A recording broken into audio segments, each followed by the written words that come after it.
The Lion. Abul Fadl's mother was chosen for the courage in her veins. She sacrificed her name, for it echoed loud with pain, for to hear the name of Fatima would cause Ali to shake.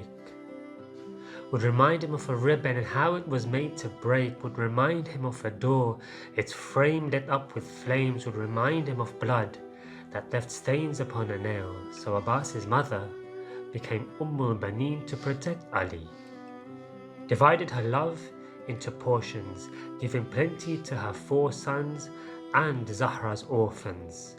No, let me correct myself, for she didn't birth children, but cubs, shower them with kisses and hugs, empower them with a richness of love for Hussein, was a love she couldn't hide, and together these cubs formed her brightly shining pride.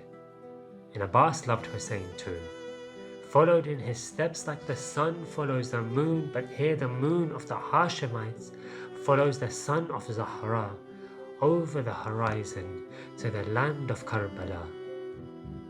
And the arrows came, and the blood was spilt, and the bodies fell, and the children cried, and then came Abbas's time.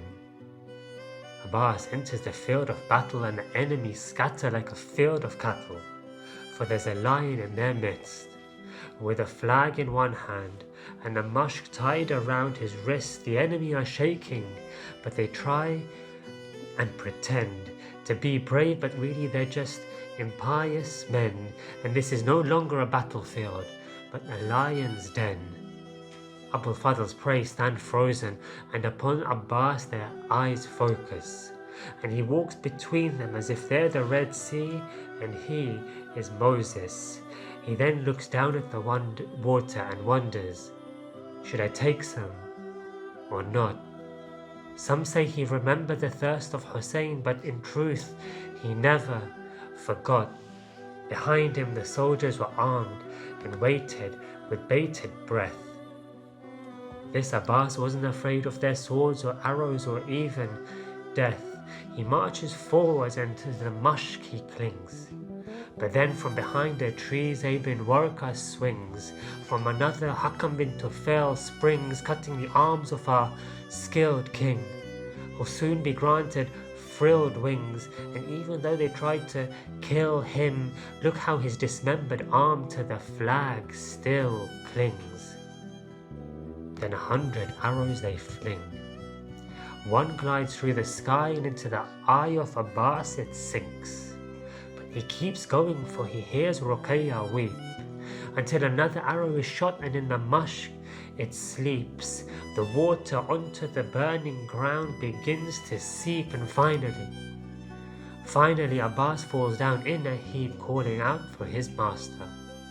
And Hussein mounts his horse and rides faster into the battlefield, where he's met with disaster. Abul Fadl, with a voice that cracked, spoke, Mawla, please don't take me back home, because just now Ruqayya still has hope. So Hussein tries to place Abbas's head on his lap.